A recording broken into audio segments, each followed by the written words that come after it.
Breaking news చూస్తున్నాము. అమెరికాలో కూడా భూకంపం కలకలం రేపుతుంది. కాలిఫోర్నియాలోని మెండోసినో కౌంటీలో 5.6 మ్యాగ్నిట్యూడ్ భూకంపం వచ్చింది. రెడ్వుడ్ వ్యాలీలో ఉత్తరంగా 11 కిలోమీటర్ల దూరంలో కేంద్రీకృతమైంది.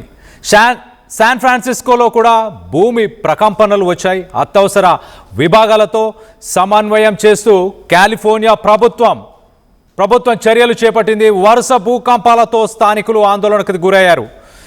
కాలిఫోర్నియాలోనే ఒక్కసారి మనం చూస్తే కాలిఫోర్నియాలో జూన్ 9న కూడా 5.1 మ్యాగ్నిట్యూడ్ వచ్చింది. జూన్ 9న 4.9 మ్యాగ్నిట్యూడ్ వచ్చింది. ఇప్పుడు ఏకంగా 5.6 మ్యాగ్నిట్యూడ్ ఎర్త్క్వేక్ రావడంతో మొత్తానికైతే ప్రజలు ఉక్కిరి బిక్కిరి అయిపోతున్నారు. పరిస్థితిని నిరంతరం పర్యవేక్షిస్తున్నాం అంటూ అధికారులు చెప్పుకొస్తున్నారు. వెనిజువేలాలో కూడా భారీ భూకంపం జరిగింది. 39 సెకండ్లలోనే 2 సార్లు భూమి కంపించడంతో 7.5 మ్యాగ్నిట్యూడ్ అలాగే 7.1 మ్యాగ్నిట్యూడ్ భూకంపం నమోదవ్వడంతో సుమారు 10,000 నుంచి 1,00,000 మంది చనిపోయే అవకాశం ఉండొచ్చని ఇప్పటికీ వార్తలు వస్తున్నాయి. రెస్క్యూ ఆపరేషన్స్ని చేపట్టారు. రైట్ సైడ్ బాక్స్లో మొదటి విజువల్ మనం పైన మొదటి విజువల్ని చూడొచ్చు. ఇటు శాన్ ఫ్రాన్సిస్కోలో ఒక గ్రాసరీ స్టోర్లో జరిగిన ఘటన ఇది. గ్రాసరీ స్టోర్లో మనం చూడొచ్చు వైన్ బాటిల్స్, అక్కడ ఉన్న బాటిల్స్ అన్నీ కూడా ఆ భూకంపానికి ఎలా ఎగిరి పడుతున్నాయో అందులో ఉన్న ఫుడ్ అంతా కూడా ఒక్కసారిగా ఎగిరి పడుతున్న విజువల్స్ని మనం చూస్తున్నాం. మరోపక్కన రైట్ సైడ్ బాక్స్లో మనం చూడొచ్చు జపాన్కి సంబంధించిన విజువల్స్ అవి. జపాన్లో భూకంపం నెలకొని ఉంది. వెనిజువేలాలో భూకంపం నెలకొని ఉంది. పసిఫిక్ రిమ్, దాన్ని రింగ్ ఆఫ్ ఫైర్ అని అంటారు. ఈ పసిఫిక్ రింగ్లోనే ఎక్కువ శాతం భూకంపాలు వస్తుంటాయి. దాని ఎఫెక్ట్ వల్లే ఇప్పుడు ప్రస్తుతానికి కాలిఫోర్నియాలో కూడా ఈ భూకంపం రావడానికి అదే కారణం అంటున్నారు. గడిచిన 1000 సంవత్సరాల్లో కూడా కాలిఫోర్నియాలో వచ్చిన అత్యధిక రెక్టార్ స్కేల్ భూకంపం ఇదే అని శాస్త్రవేత్తలు చెప్పుకొస్తున్నారు. సో మొత్తం మీద ఒక్కసారి దానికి సంబంధించి మరింత డీటెయిల్గా చెప్పే ప్రయత్నం చేస్తా. ఒకసారి మనం చూస్తే ఉదయం 8 గంటల 10 నిమిషాలు అమెరికాలోని కాలిఫోర్నియా టైమ్ జోన్ ప్రకారం 8 గంటల 10 నిమిషాల ఆ సమయానికి ఒక్కసారిగా 5.6 మ్యాగ్నిట్యూడ్ ఎర్త్క్వేక్ రావడంతో ఒక్కసారిగా స్థానికంగా ఉన్న ప్రజలందరూ కూడా భయభ్రాంతులకు గురై పరుగులు తీయడం స్టార్ట్ చేశారు. దాని తర్వాత ఒకసారి మనం చూస్తే సుమారు 11 కిలోమీటర్ల దూరంలో నార్త్ సైడ్ రెడ్వుడ్ వ్యాలీ అలాగే సౌత్ ఆఫ్ విలిట్స్ 8 కిలోమీటర్ల డెప్త్, అంటే భూమి నుంచి 8 కిలోమీటర్ల కింద ఈ భూమి ప్రకంపనలు వచ్చినాయి. ఎపిసెంటర్ అంటారు సాధారణంగా దీన్ని. ఆ ఎపిసెంటర్ నుంచి షాక్ వేవ్స్ అనేది కాలిఫోర్నియా మొత్తాన్ని ఎంతగా అతలాకుతలం చేశాయంటే సుమారు 80 మంది స్థానికంగా ఉండే ప్రజలు ఈ భూకంపాన్ని ఎక్స్పీరియన్స్ అయినట్టు తెలుస్తుంది. సుమారుగా మొత్తంగా చూస్తే కాలిఫోర్నియా, శాన్ ఫ్రాన్సిస్కో పరిసర ప్రాంతాలు, సాక్రమెంటో మొత్తంగా చూస్తే 10 మిలియన్ పీపుల్, అంటే 1 కోటి మందిని ఈ భూకంపం ప్రభావితం చేసినట్టు శాన్ ఫ్రాన్సిస్కో కార్నికల్లో రాసుకొచ్చారు. మొత్తం మీద 8,000 మందికి సంబంధించిన ఇళ్లల్లో వాళ్ళ ఇంటి కిటికీలు కానీ గోడలు కానీ ధ్వంసం అయిపోయి మనం రైట్ సైడ్ బాక్స్లో చూస్తున్నాం. ఒక గ్రాసరీ స్టోర్లో ఆ మార్కెట్లో ఆ షెల్ఫ్ పైన ఉన్న ఆ గ్రాసరీస్ అన్నీ కూడా ఎలా ఎగిరి పడిపోతున్నాయో అవన్నీ చూడొచ్చు. అలాగే చాలామందికి తీవ్ర గాయాలయ్యాయి. మరో పక్కన ఎలాంటి అవాంఛనీయ సంఘటనలు చోటు చేసుకోకూడదు అంటూ ఆశిస్తున్నాను. బట్ దీనికి సంబంధించి ఇంకా అప్డేట్ రావాల్సి ఉంది. కానీ కొన్ని భవనాలు కూడా కూలిపోయినట్టు తెలుస్తుంది. మెండోసినోలో జరిగిన ఈ భూకంపం అనేది పసిఫిక్ మహాసముద్రంలో రింగ్ ఆఫ్ ఫైర్ అంటారు. అక్కడ అగ్నిపర్వతాలు కావచ్చు, భూకంపాలు కావచ్చు, అవన్నీ కూడా పసిఫిక్ మహాసముద్రంలో జరుగుతుంటాయి.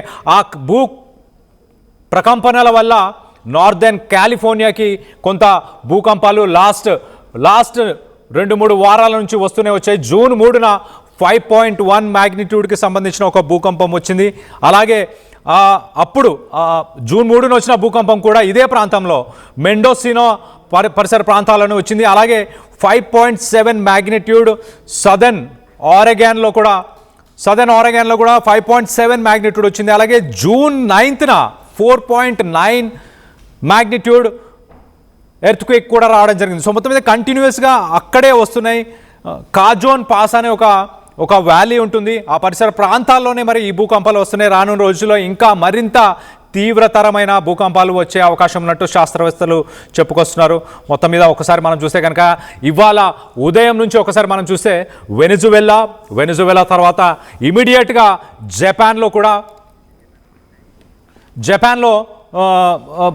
కూడా ఈ భూకంపం వచ్చింది. దానికి సంబంధించి ఒకసారి రైట్ సైడ్ బాక్స్లో మనం చూస్తున్నాం ఈ గ్రాసరీ స్టోర్కి సంబంధించిన సీసీటీవీ విజువల్లో అక్కడ డేట్ టైము డీటెయిల్స్ అన్నీ కూడా చాలా క్లియర్గా మెన్షన్ చేస్తున్నాయి. చూడండి 24/6/2026 ఉదయం 8:11 సమయానికి ఆ భూమి కంపించిన విజువల్స్ మనం చూస్తున్నాం.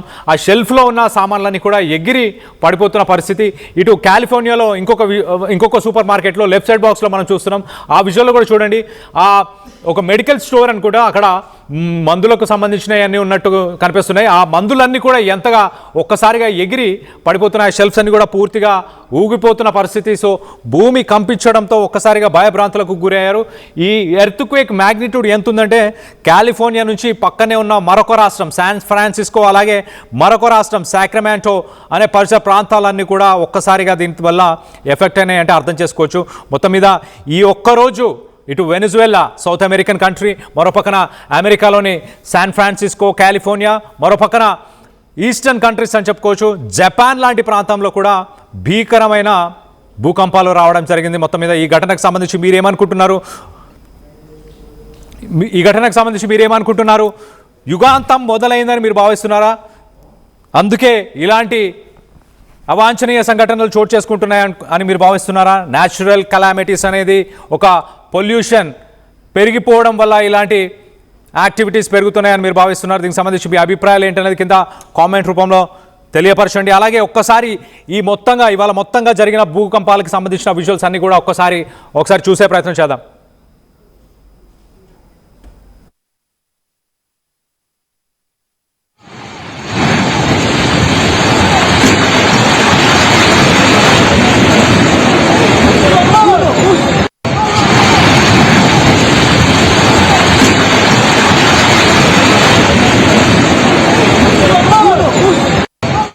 భారీ భవనాలు మనం చూడొచ్చు. సుమారు ఒక 7-8 ఫ్లోర్ల భవనం చూడండి ఒక్కసారిగా కుప్ప కూలిపోయింది. అక్కడున్న ప్రజలు పరుగులు తీస్తున్నారు. చూడండి వాహనాలను కూడా వదిలేసి వాళ్ళ ప్రాణాలని కాపాడడానికి జస్ట్ మిస్. ఆ విషయంలో చూడండి కొన్ని కార్లు అయితే అప్పుడే ఆ బిల్డింగ్ కూలుతున్న సమయంలోనే అక్కడి నుంచి వెళ్ళిపోయిన పరిస్థితి. వాళ్ళ ప్రాణాలను కాపాడుకుని చూడండి ఒకటి, అలాగే సెకండ్ కార్ వైట్ కార్, 2 కార్లు అప్పటికప్పుడు అక్కడి నుంచి తప్పించుకొని వెళ్ళే ప్రయత్నం చేశాయి. వాళ్ళ ప్రాణాలను కాపాడుకోగలిగారు. కానీ ఆ బిల్డింగ్ శిథిలాలలో ఎంతోమంది సామాన్యులు చిక్కుకొని ఉన్నారు. వెనిజువెలాలో సుమారు 10,000 మంది దాకా అక్కడ ప్రజలు చనిపోయి ఉండొచ్చు అని అంచనా వేస్తున్నారు. ఇంకా దానికి సంబంధించిన డీటెయిల్స్ రావాల్సింది. మరిన్ని విజువల్స్ కూడా మనం చూడొచ్చు. ఎంత నష్టం జరిగింది వెనిజువెలా, జపాన్, అమెరికా పరిసర ప్రాంతాల్లో ఎలాంటి నష్టం జరిగింది మరిన్ని విజువల్స్లో కూడా ఒకసారి చూసే ప్రయత్నం చేద్దాం.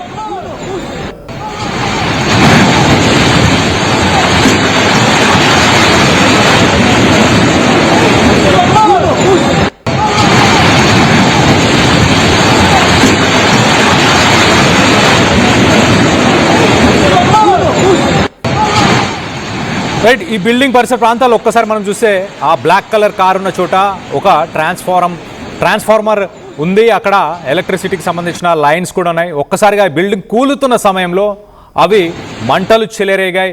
ఆ వైర్లు తగిలి కొంతమంది చనిపోవడం కూడా జరిగింది. మొత్తం మీద ఒక దురదృష్టకరమైన సిచ్యువేషన్ అని చెప్పొచ్చు, విషాదకరమైన ఘటన అని చెప్పొచ్చు. ప్రపంచం మొత్తంగా భూకంపాలు వస్తున్నాయి.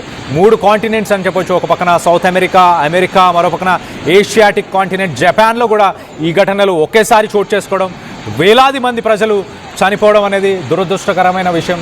దీనికి సంబంధించిన విజువల్స్ని మీరు చూస్తున్నారు. దీనికి సంబంధించి మీ అభిప్రాయాలు ఏంటనేది కింద కామెంట్ రూపంలో తెలియపరచండి.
చిన్న చిన్న ఆనందాలు 35 ఏళ్లుగా నా జీవితంలో లేవు. 35 ఏళ్లుగా నేను డైపర్లలో బ్రతికాను. 6 సెంటీమీటర్ల ఫిస్టులా నా మూత్రాశయంలో లీక్ కారణమైంది. ఎవరూ నాకు సహాయం చేయలేకపోయారు. ఏఐఎన్యూలో వైద్యులను కలిసే వరకు. అక్కడ వారు రోబోటిక్ శస్త్రచికిత్సతో నాకు పరిష్కారం ఇచ్చారు. వారు నా ఆత్మవిశ్వాసాన్ని కూడా తిరిగిచ్చారు. Precision Care makes it possible. The Center for Robotic Surgery at AINU.